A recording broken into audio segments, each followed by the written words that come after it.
Hello guys, ഞങ്ങളുടെ new year സെലിബ്രേഷൻ്റെ main ഗസ്റ്റാണ് ദാ ഈ പോകുന്നത്. ദേ നിൽക്കുന്നു പെങ്ങളുടെ ഉരുപ്പ്. ഇത് കാണുമ്പോൾ നിങ്ങൾക്ക് തോന്നും V4 വിക്ടറി ആണെന്ന്. മാമാന്റെ 2000 ഞങ്ങൾ പൊട്ടിച്ചു തരാമെന്നാണ് കുട്ടി ഉദ്ദേശിക്കുന്നത്. പാവം പെങ്ങളുടെ ഉരുപ്പ്. അങ്ങനെ ഞങ്ങൾ ഇറങ്ങി ഗൈസ്. ബാക്കിലതാ കുറച്ച് പേരോട് കയറാനുണ്ട് കേട്ടോ. കണ്ടില്ലേ? ഓ കണ്ടോ, ഞങ്ങളുടെ മെയിൻ ഗസ്റ്റ് ഇതാണ് എൻ്റെ ഉമ്മാൻ്റെ ഉമ്മ, അതായത് കൊട്ടക്കുന്നുമ്മ. കണ്ടില്ലേ, ആള് ഞങ്ങളെപ്പോലെ ന്യൂ ഇയർ സെലിബ്രേഷന് വേണ്ടി ചില്ലായിരിക്കുകയാണ്. ഞങ്ങളുടെ കുട്ടി യൂട്യൂബർ മെയിൻ ഗസ്റ്റിനെ തന്നെ ഫോക്കസ് ചെയ്തുകൊണ്ടിരിക്കുന്നു, വണ്ടിയിൽ കയറാതെ. അങ്ങനെ ഉള്ളിലേക്ക് കയറാതെ നിന്ന് കുട്ടി യൂട്യൂബറെ അവളുടെ ഉമ്മ ചവിട്ടി ഉള്ളിലേക്ക് കയറ്റി. അങ്ങനെ അച്ഛനുറങ്ങാത്ത വീടിന്റെ മറ്റൊരു വേഷനായ വാപ്പ ഉറങ്ങാത്ത വീടുമായി വാപ്പയെ തനിച്ചാക്കി ഞങ്ങൾ പോയി ഗൈസ്. അങ്ങനെ 5 ആൾ കയറേണ്ട വണ്ടിയിൽ 10 ആളുമായിരുന്നു ഞങ്ങളുടെ കംഫർട്ട് യാത്ര. അങ്ങനെ ഞങ്ങൾ ഞങ്ങളുടെ സ്പോട്ടിലെത്തി ഗൈസ്, പാരമൗണ്ട് റെസ്റ്റോറന്റ് കടമ്പഴിപ്പുറം. അങ്ങനെ മുൻകൂട്ടി ടേബിൾ റിസർവ് ചെയ്ത അഹങ്കാരവുമായി ഞങ്ങൾ നടന്നു ഗൈസ്. ഞങ്ങൾ ബുക്ക് ചെയ്ത ടേബിളിൽ വേറെ ആരൊക്കെയോ കയറ്റിയിരുത്തി ഞങ്ങൾക്ക് അവർ ആദ്യത്തെ കസ്റ്റമർ സാറ്റിസ്ഫാക്ഷൻ സമ്മാനിച്ചു. പിന്നെ അങ്ങോട്ട് പോസ്റ്റോട് പോസ്റ്റ്.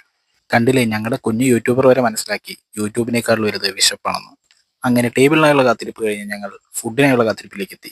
ഫുഡ് ഇന്നെങ്ങാനും കിട്ടുമോ എന്ന് പല ദിശകളിൽ നിന്നും മുറവിളികൾ കേട്ടു. ഒരൊറ്റ ഉത്തരം, തമ്പുരാൻ അറിയാം. അങ്ങനെ ഒരുപാട് നേരത്തെ കാത്തിരിപ്പിന് ശേഷം വെള്ളം എത്തി ഗൈസ്. ഞങ്ങളുടെ കൊച്ചു യൂട്യൂബർ അക്രമ സ്വഭാവം പുറത്തെടുത്തു തുടങ്ങി. ഇനിയും ഫുഡ് വന്നില്ലെങ്കിൽ അവിടെ ഒരു ചോരക്കളം തന്നെ ഉണ്ടായേക്കാം. അങ്ങനെ ഗ്ലാസിന്റെ കാത്തിരിപ്പിന് ശേഷം പ്ലേറ്റ് എത്തി ഗൈസ്.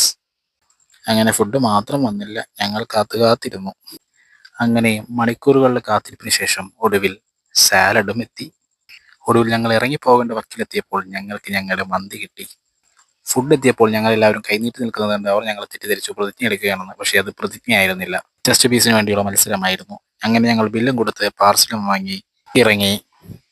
വീട്ടിലെത്തിയപ്പോൾ ഉമ്മാക്കൊരു സങ്കടം. കുടുംബശ്രീയിലെ അമ്മായിമാരെല്ലാം കേക്ക് വാങ്ങി, നമുക്ക് മാത്രം കേക്കില്ല. ആ സങ്കടം അങ്ങ് തീർത്തു കൊടുക്കാമെന്ന് വിചാരിച്ചു. നേരെ വിളിച്ചു സനോപേട്ടനെ. ഞങ്ങൾ എപ്പോഴും കേക്ക് എടുക്കുന്ന ബേക്കറിയാണ് കേട്ടോ സനൂപേട്ടൻ്റെ. ആള് മിനിറ്റുകൾക്കകം ഞങ്ങൾക്ക് കേക്ക് വീട്ടിലെത്തിച്ചു തന്നു. അങ്ങനെ 11:45 ഉമ്മാന്റെ ആ ആഗ്രഹവും ഞങ്ങൾ സാധിച്ചു കൊടുത്തു. സനൂപേട്ടൻ ആളുടെ ന്യൂ ഇയർ പാർട്ടിയുടെ ഇടയിൽ ഞങ്ങൾക്ക് വേണ്ടിയാണ് ഷോപ്പ് തുറന്ന് കേക്ക് വീട്ടിലെത്തിച്ചു തന്നത്. കേക്ക് കട്ട് ചെയ്ത് ഞങ്ങൾ ആഘോഷങ്ങൾ അവസാനിപ്പിച്ചു. എല്ലാവർക്കും ഹാപ്പി ന്യൂ ഇയർ ഗായ്സ്. അടുത്ത വീഡിയോയിൽ കാണാം. ബൈ.